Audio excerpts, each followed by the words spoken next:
Okay, for the volume, that's okay. Okay, hi, I'm Kumar, and today I'll talk about describing a thing which is easier said than done. So, you see, I'm here with all tousled hair, not looking so good. It's the end of the day. I'm a grad student. Okay, so what I do could be described very easily. All of us here have seen saws, right? Anyone who hasn't? Okay, so a saw is something with some jagged teeth, and what I do for my work or research is taking a saw over a silicon piece and making scratch marks. Oh boy, isn't that easy to say? But if you were in my shoes, you'd know that it's not an easy thing. Kumar, start using gestures. You've been speaking for a minute and haven't used a while. Okay. So, yeah. So, as I was speaking, I was describing something very easy to say. You're just moving a saw on some substrate or some material. But I am here at the end of the day trying to perfect an experiment which was just moving a saw on a silicon wafer.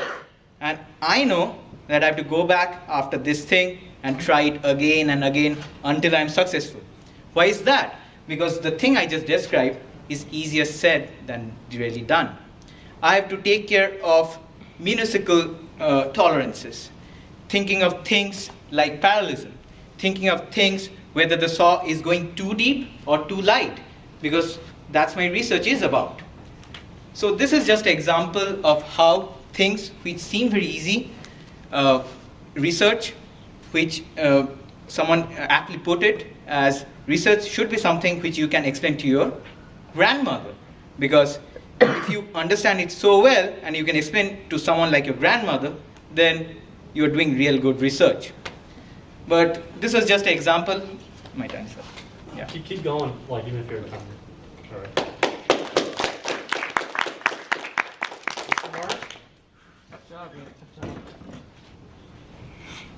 So I think things you did good was you knew pretty well. I guess I don't have a timer.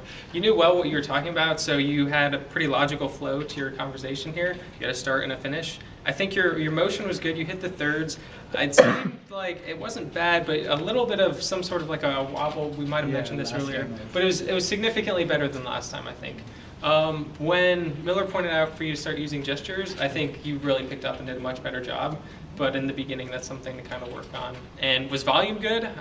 Volume was good. Volume was good. Especially after when Miller did the hand gestures, the volume came, kind of the energy and the volume came with the hand gestures. Mm-hmm. So much improved towards the back half. I think so. And I think another thing you did good, you have a little bit of an accent, but you're able to speak slow enough to where I was able to understand everything was perfectly clear. So I think your speed of delivery was nice and clear as well. Okay. That's my 30 seconds. Very good. Is there any other feedback?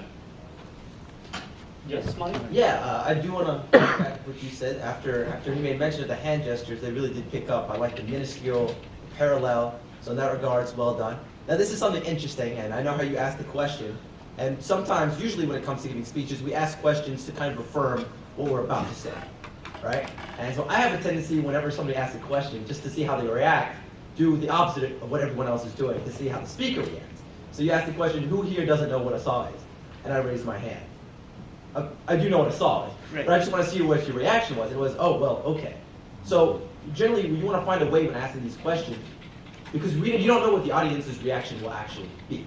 And so that's important to keep in mind. And so if you see one person who raises their hand because they don't know what a saw is, well, you can say, well, the majority of us here today do know what a saw is, and move on from there. So take what you've seen and apply it to the rest of your speech. So that's just something to keep an eye out. So you're saying I should not I have a planned flow in mind and I should not change my No, flow what I'm depending saying on is make it work with your speech. Okay. Because when I raised my hand, you were surprised. And the whole point of the question is to affirm what you already know. So you don't want to seem surprised, you want to seem confident. And when you're doing that, you need to take into question everyone else who put their hands down. So in that regard, talk about the majority.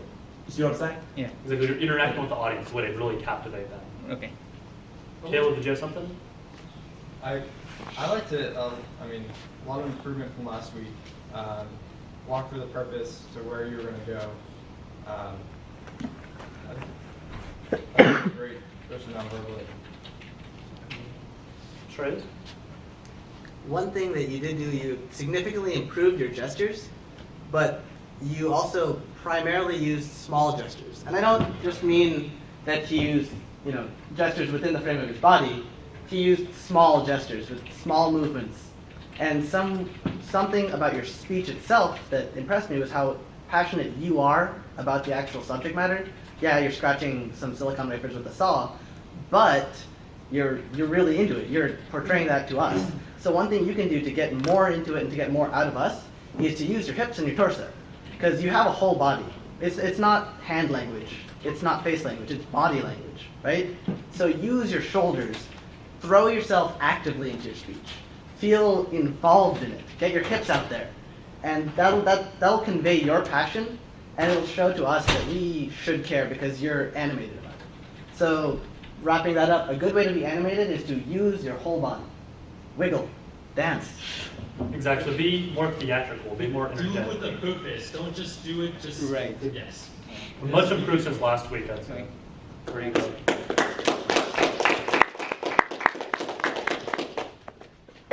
Must be number 3, Bradley. I'll go ahead and go.